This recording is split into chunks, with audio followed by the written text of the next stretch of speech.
the Daily Bread Devotions. Today's reflection with Pastor Jeff Elis Cupides. Pastor Jeff, good morning!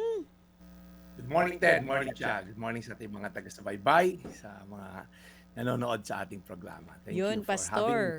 Mukhang sa bahay ka today, Pastor. Wala tayong lakad. Yeah, wala tayong opisina lang ngayon. Meron kaming minove sa Friday. Meron kaming major event sa Friday. Eto, bago ang inyong major event sa Friday, ito po ng major letter ng ating letter sender na si Alright, Marie. go. Basahin ko na, Pastor. Humihingi siya ng tulong sa'yo. Sabi niya dito, Pastor Jeff, maliliit pa ang mga anak ko, nalaman ko na ang aking mister ay may ibang babae. Taong 2002 nang mauso nga yung paggamit ng cellphone. Iniiwan lang niya yung cellphone niya at malaya ko namang nagagamit ito. Hanggang sa nagulat ako dahil bigla na lang siyang nagbago. Madalas siyang magtagal sa loob ng banyo at lumalayo tuwing may kausap sa telepono. Hindi na rin niya iniiwan ang cellphone niya at dala niya kahit saan pa ito magpunta. Ang mga usapan sa telepono ay nauwi sa pag-alis-alis ng mister ko sa tuwing weekend. Ginagawa niyang dahilan yung pagpasyal at pagtulog niya sa bahay ng kanyang mga magulang. Pero Pastor, nalaman ko kalaunan na hindi pala yun totoo. Nahuli ko rin ang ibang sweet text message niya ng ibang babae at nakikita ko ang pangalan ng babae sa caller ID kapag tumatawag ito sa kanya. Subalit para buo pa rin ang aming pamilya, hindi ko siya kinakausap tungkol dito. Ayaw kong mag-away kami at umabot sa hiwalayan sapagkat ayaw kong mawalan ng ama ang aking 3 anak. Umaasa rin ako noon na lilipas din ang relasyon nila at magbabago ang aking mister. Pero ang akala kong simpleng pambababae, umabot ng higit 1 dekadang relasyon. Alam ko na kahit ang mga anak ko ay alam din nila ang tungkol dito at ayaw din nila na magkagulo ang aming pamilya. Masayang pamilya kung titignan sa mga litrato, subalit sa likod na mga ngiti ay may mapait na hinaharap. Nagsipagtapos na ang aking mga anak sa kolehiyo. Pero ang relasyon ng mister ko ay hindi pa rin natutuldukan hanggang sa ngayon. Nagsisisi ako, Pastor, na hindi ko hinarap ang problema ko noong habang maaga pa. Ang mga anak ko ay may mga pamilya na at ako na may naiwan kasama ng nagtataksil ko pa rin na mister. Matanda na kami. May sarili ng buhay ang mga anak na naprotektahan ko noon. Pero natatakot pa rin akong kausapin siya. Habang buhay na lang yata akong masasaktan at hihintay na lang kung ano ang kahihinatnan ng pagtataksil na ito.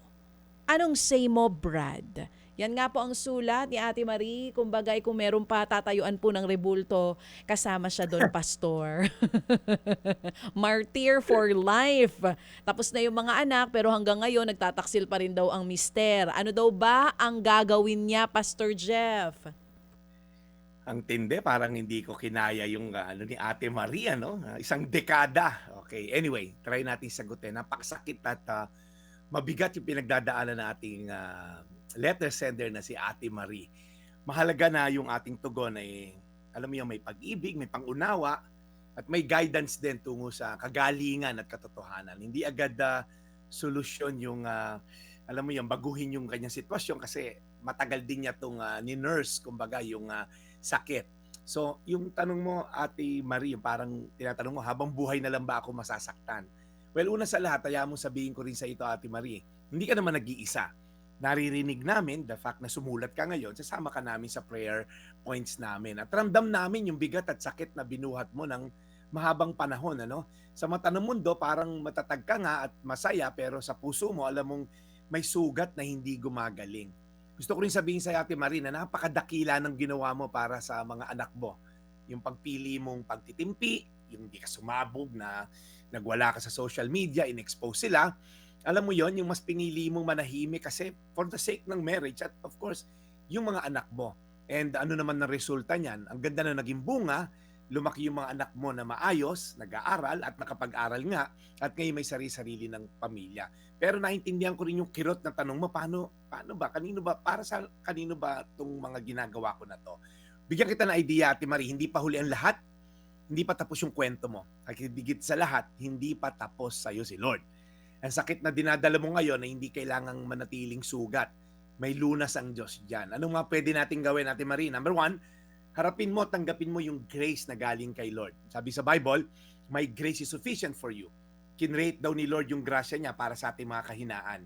Minsan, alam mo, Ate Marie, yung mga bagay na kinakatakutan nating komprontahin, yan ay hindi mga bagay para tayo sirain, kundi para hilumin. Okay? Hindi siya para tayo i-destroy, kundi para i-heal pag na-confront. Maaaring hindi mo agad mababago yung puso ng mister mo, pero pwede mo namang ipahayag yung katotohanan na may dangal at tapang. Handa mo lang yung puso mo. Maaaring may marinig ka na partisipasyon mo kung ba't niya ginawa yun. Alam mo naman pa-victim mentality yung mga makasalanang tao. Pero Ate Marie, basta na kay Lord ka, matatanggap mo yan. Pangalawa, hanapin yung suporta mo sa anak mo, kung may apo ka, okay? At spiritual mentor, kung may simbahan ka, hindi mo kailangan maglakad mag-isa, Ate Marie. Kaya mo yan sa tulong ng mga tao nagmamahal sa paligid mo. Pangatlo, alagaan mo yung sarili mo. Minsan sa sobrang pag-ibigay natin para sa pamilya, tayo naman nakalimutan na natin yung para sa ating sarili. Anak ka ng Diyos, Ate Marie, mahalaga ka. At pang-apat, magpatawad tayo. Hindi ito madali, pero posible. Hindi para paburan yung kanyang maling ginawa, kundi para palayain ang sarili mo. Pwedeng may galit ka pa rin, alam mo yun, normal lang yun, pero huwag kang tumambay doon. Magpatawad ka para sa iyong sariling kapakanan. Forgiveness is not forgetting totally, kasi hindi naman magkaka-amnesia ka, but it's releasing yourself from the prison of pain. And lastly, ito na yung Bible verse natin, hindi pa huli ang kagalingan. Sabi sa Isaiah 61:7, sa halip na kahihiyan, dodoble ang matatanggap ninyong pagpapala sa inyong lupain at talagang masisiyahan kayo sa matatanggap ninyo. Sabi to sa Isaiah 61:7, si Lord daw can restore the years na ninakaw sa iyo ng demonyo, ni Satanas, okay? Emotionally, spiritually, even relationally. Hindi mo kailangan takasan ng sakit. Tanda mo, ate, hindi ka kinalimutan ng Diyos, hindi ka nagkulang bilang ina, hindi ka itinapon. Ikaw ay mahalaga.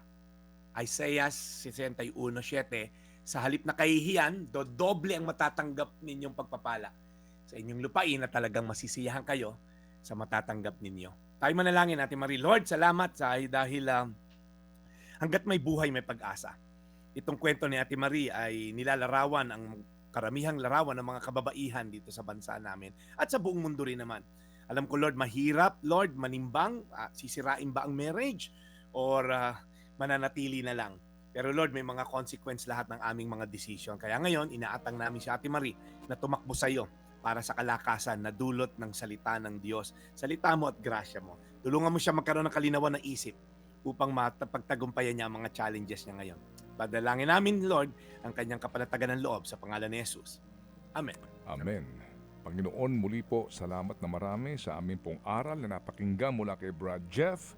Sa aming pong The Daily Bread, we continue to pray para po sa kanyang kagalingan, sa kanya pong kaligtasan, sa kanya pong pagmimisyon na araw-araw na ginagawa sa aming programa. And Lord, bless him always, lalo na po sa kanyang mga biyahe at sa kanya pong mga paglilingkod na ginagawa sa kanilang simbahan. In Jesus' name we pray. Amen. Amen, amen. Brad Jeff, muli, salamat na marami. Praise God. Napakaganda ng iyong aral. At sana marami din mga misis o mga mister na nakikinig ngayon sa atin na natuto dito sa aral na ito. Sabi nga, tama yan, mga martir. Kung Bukas, tawagin. i-address natin yung mister ni Ate Marie. Sana'y Siya nakikinig. naman. Oo. At siya naman ang ating ma-balljack. Hindi, joke lang. Makausap. Balljack, Oo, talaga. Oo. Oo. Bihira ako na rin mapakinggan yung balljack. Oo. May nag-comment nga dito sa YouTube natin Okay. tungkol dyan kay Ate Marie. Mamaya basahin natin. Sige. Anyway, salamat na marami itong inaabangan ni Ate Violet, yan ni Ate Nati Ocampo, at yan na ito rin pong inaabangan ni Manong Tuts Laluna, no, ng ating mga suki, na ito po nga ang, kumbaga, dito sila humuhugot ng devotion and inspiration. Salamat na marami, Brad. Talking about na balljack, Brad Ted, marami ako na balljack in the past na maayos na ngayon. Darth Mercado, thank you for listening. Okay, Uh-huh. nakikinig yung kaibigan ko. Si Red Sanchez, ayan mga yan, mga nakausap ko yung mga yan. Mababait na ngayon yan. Anyway, Ah, salamat na Thank you marami, for Brad. Sana may maboljak ka. Oh, sa taong saan? Sa mga nasa gobyerno?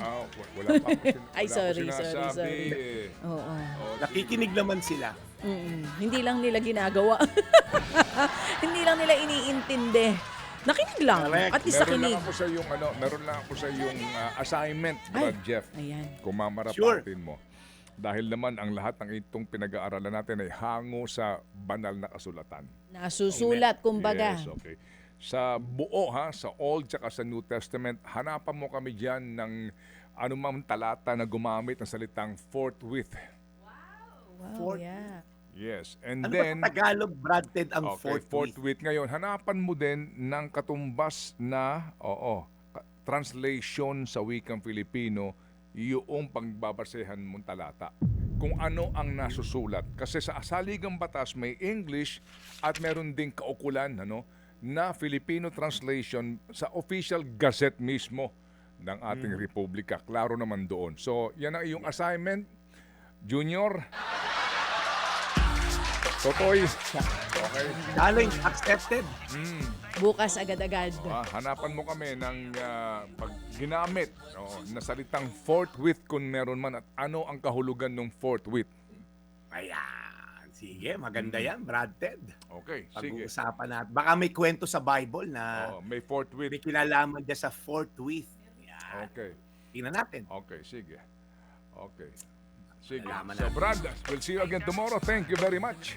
Maraming salamat, Brad Ted. Batiin ko lang, Rael and Len Ferrer. Ingat kayo sa biyahe nyo sa South Africa. Thank you for tuning in. Ito po yung Daily Brad, your daily dose of inspiration.